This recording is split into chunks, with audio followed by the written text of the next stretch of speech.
नमस्कार दोस्तों, मैं मयंक सिंह आप लोगों के लिए ट्रांसपोर्टेशन का ये तीसरा लेक्चर लेके आया हूँ। पहले 2 लेक्चर में हम आपको बता चुके हैं रोड की इतिहास और उसके जो संस्थाएं गठन की उसको बनाने के लिए, और दूसरे लेक्चर में हम आपको बताएं कि अलाइनमेंट और सर्वे, रोड के सर्वे करने में और अलाइनमेंट करने में क्या क्या किया जाता है। और तीसरा जो हम आपको बताने वाले हैं ज्योमेट्रिकल डिज़ाइन।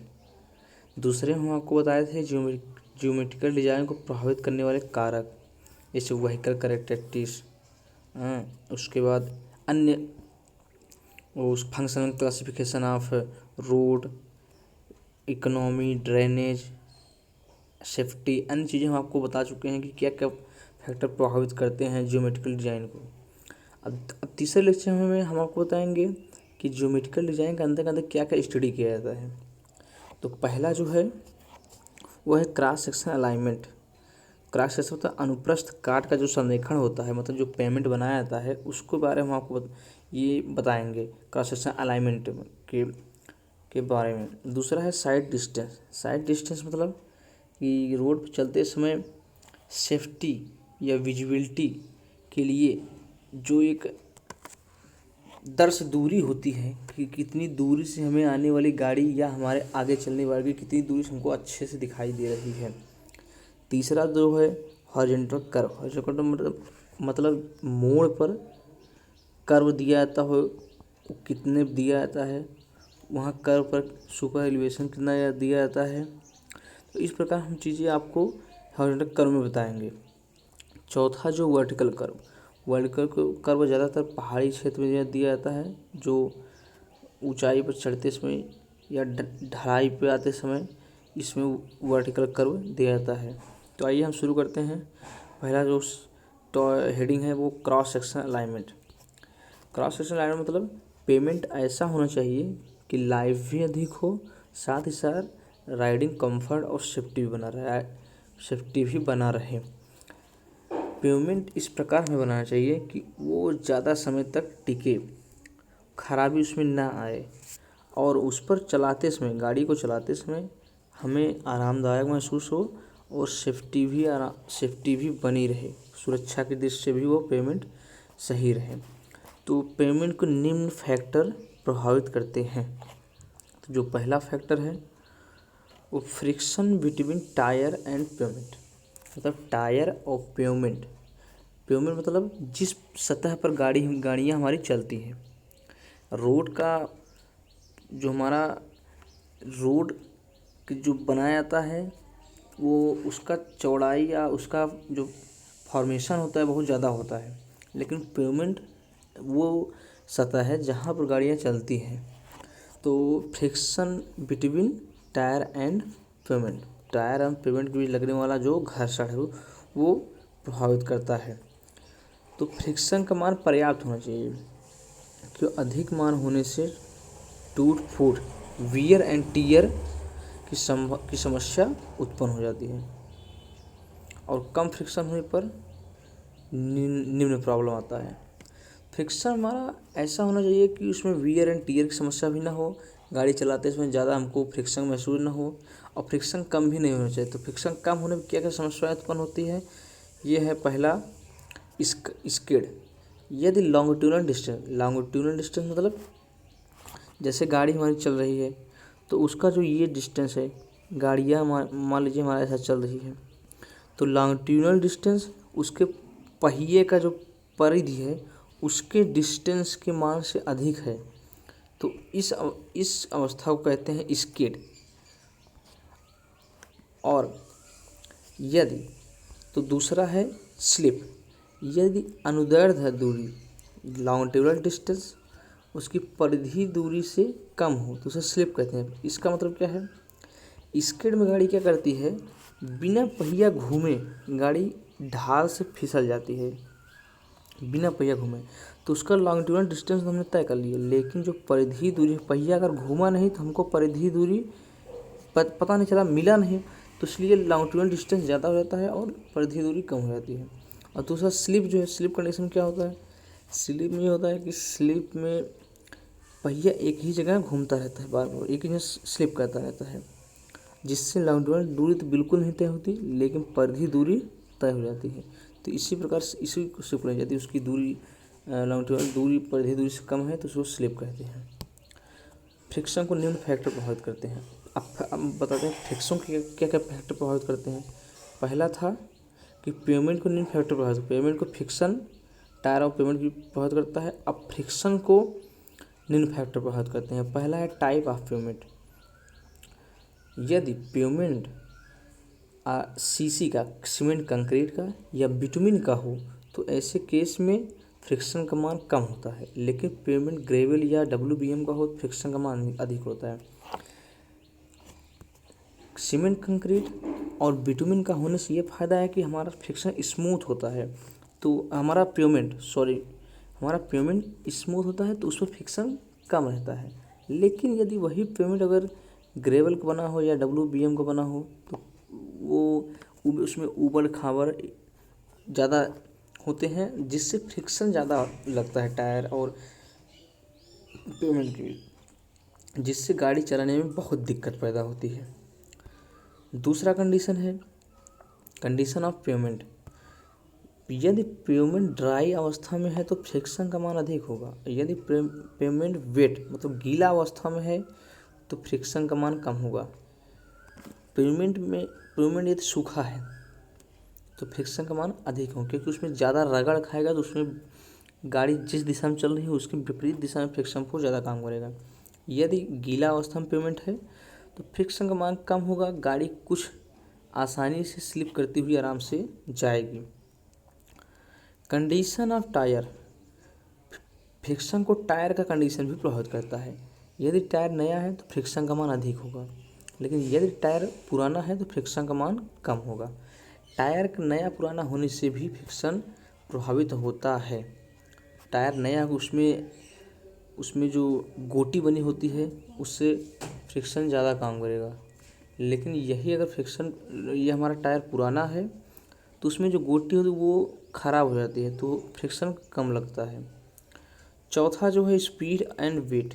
फ्रिक्शन को स्पीड और गाड़ी का वेट भी प्रभावित करता है। यदि स्पीड अधिक होगा तो फ्रिक्शन का प्रभाव कम होगा, यदि स्पीड का मान कम होगा तो फ्रिक्शन का प्रभाव अधिक होगा, और यदि वेट अधिक है तो फ्रिक्शन भी अधिक होगा, और यदि वेट कम है तो फ्रिक्शन कम होगा।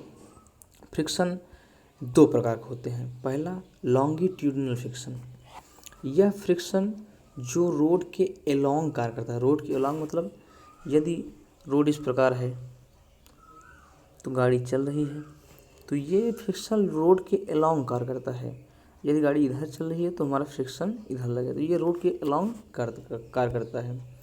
इसका मान 0.35 से 0.40 रखा जाता है। इसका यूज साइड डिस्टेंस के निर्धारण में किया जाता है। दूसरा है लेटरल फ्रिक्शन।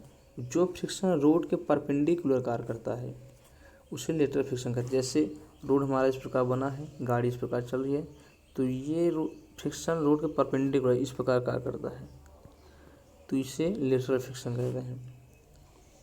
इसका यूज हॉरिजॉन्टल कर्व के निर्धारण में किया जाता है।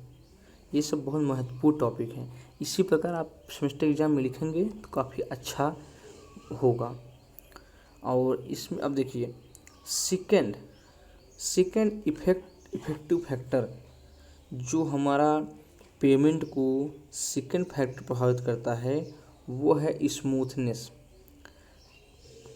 पेमेंट पर्याप्त स्मूथ होना चाहिए, क्यों, लेकिन इसको पूरी तरह स्मूथ नहीं बनाया जा सकता। स्मूथ को अनइवन इंडेक्स से चेक करते हैं स्मूथनेस को। तो आइए बताते हैं अनइवन इंडेक्स क्या है। तो प्रति किलोमीटर लंबाई में टोटल वर्टिकल अंड्यूलेशन को अनइवन इंडेक्स कहते हैं। मतलब जैसे प्रति किलोमीटर लंबाई में जो अंड्यूलेशन मतलब ऊबड़ खाबड़, तो प्रति 1 किलोमीटर लंबाई में तो जो हमारा ऊबड़ खाबड़ जितना मिलता है उसके टोटल को अनइवन इंडेक्स कहते हैं। इसको बम्प इंडिकेटर की तो सहायता से ज्ञात करते हैं।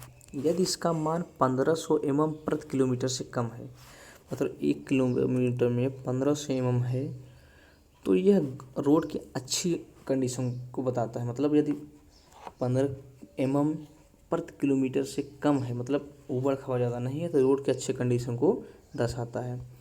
और यदि इसका मान 2500 mm, यदि इसका मान 2500 mm प्रति किलोमीटर तक है तो रोड सेटिस्फैक्ट्री कंडीशन में होता है। मतलब कि यदि 2500 mm 1 किलोमीटर में यदि अनडिवलेंस हमारा है, ऊबड़ खाबड़ है, तो रोड हमारा अच्छे कंडीशन में ये है कि संतोषजनक है कि इस पर आसानी से चला जा सकता है।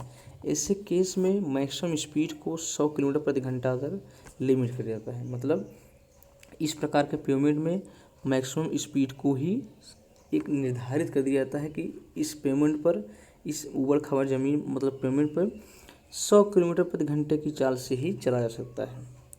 और यदि इसका मान 3200 mm प्रति किलोमीटर से अधिक है तो रोड बैड कंडीशन में होगा, मतलब उसमें ऊबड़ खाबड़ मात्रा ज़्यादा है। तो इस प्रकार के केस में मैक्सिमम स्पीड को 55 किलोमीटर प्रति घंटा तक ही लिमिट कर दिया जाता है। जो पेमेंट को तीसरा फैक्टर प्रभावित करता है वो हमारा है ड्रेनेज। ड्रेनेज पेमेंट का ड्रेनेज पर्याप्त होना चाहिए। पेमेंट की लाइफ उतनी अच्छी होगी जितनी ड्रेनेज होगा।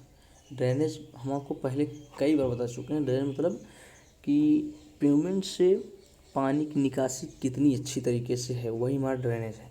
तो पानी की निकासी पेमेंट से जितना अच्छे तरीके से होगा वही वो पेमेंट उतनी ही अच्छा होगा, क्योंकि पानी लगने से पेमेंट से पानी सीपेज के माध्यम से नीचे आएगा और वो पूरे सरफेस को, पूरे जो हमारा मटेरियल उसको ख़राब करेगा। इसके लिए क्रॉस स्लोप या कैम्बर दिया जाता है। तो आइए हम आपको बताते हैं कैम्बर क्या होता है। क्रॉस स्लोप या कैम्बर, कैम्बर को ही क्रॉस स्लोप कहते हैं। तो पेमेंट की किनारे की अपेक्षा सेंटर में राइजिंग कैम्बर कहलाता है। मतलब जैसे ये हमारा रोड है, ये हमारा रोड है, तो ये हमारा फॉर्मेशन है और रोड इस प्रकार बना है।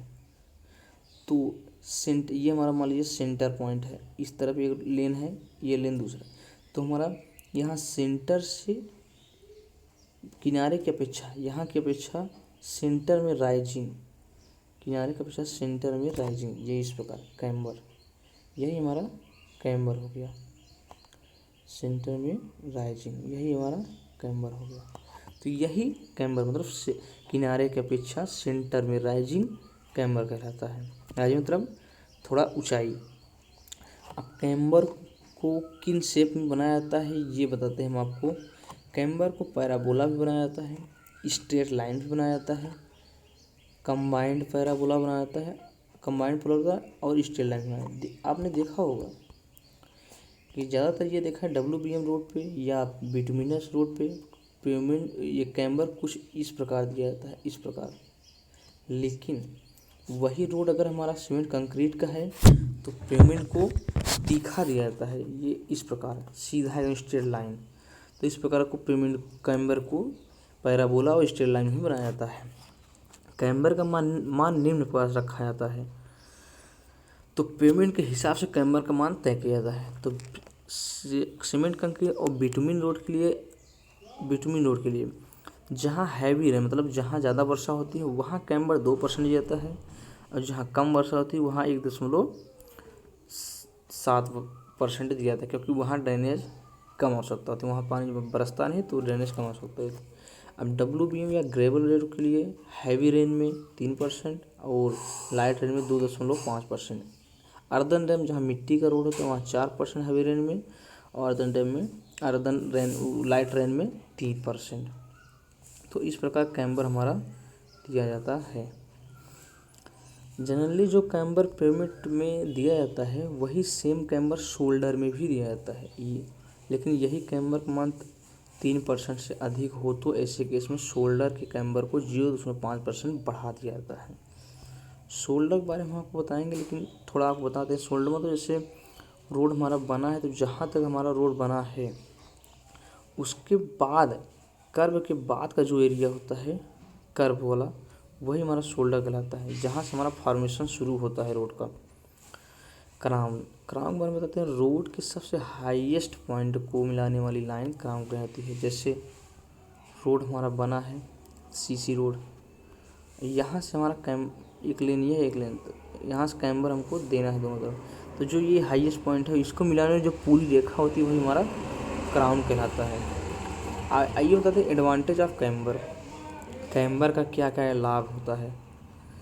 कैम्बर पेमेंट को सुरक्षित रखता है, सब ग्रेड को सुरक्षित रखता है, पेमेंट सरफेस के जल्दी सूख जाने के कारण यह इस स्कीड एंड स्लिप की समस्या कम उत्पन्न करता है कैम्बर। और जो चौथा जो इफेक्टिव फैक्टर है पेमेंट का वो होता है राइट रिफ्लेक्शन। पेमेंट ऐसा होना चाहिए कि इसकी रात में विजिबिलिटी भी अच्छी हो और दिन में ग्लेयर भी कम कर दे, मतलब चमके भी कम। यदि ब्लैक रोड हो जो बिटुमिन की होती है, ऐसे केस में इसकी रात में विजिबिलिटी अच्छी नहीं होती, इसको ये दिखाई ही नहीं देती, इसलिए दिन में लेकिन दिन में इसका ग्रेवल भी नहीं करता क्योंकि दिन में चमकता नहीं है। यदि सफ़ेद रोड हो, सफ़ेद मतलब आरसीसी का या अन्य चीज़ों का, तो ऐसे केस में इसकी रात में विजिबिलिटी तो अच्छी होती है लेकिन यह दिन में ग्रेवल करता है, चमकता है दूर से, जो हमें दिक्कत पैदा करता है। यदि सीमेंट कंक्रीट रोड हो तो इसकी रात में विजिबिलिटी भी ठीक होती है और साथ ही साथ दिन में ग्रेवल भी कम करता है। तो इस प्रकार सीमेंट कंक्रीट रोड सबसे अच्छा माना जाता है विजिबिलिटी के लिए। तो इस प्रकार ये हमारा तीसरा लेक्चर आज ख़त्म होता है और आप लोग अच्छे से पढ़िए। धन्यवाद।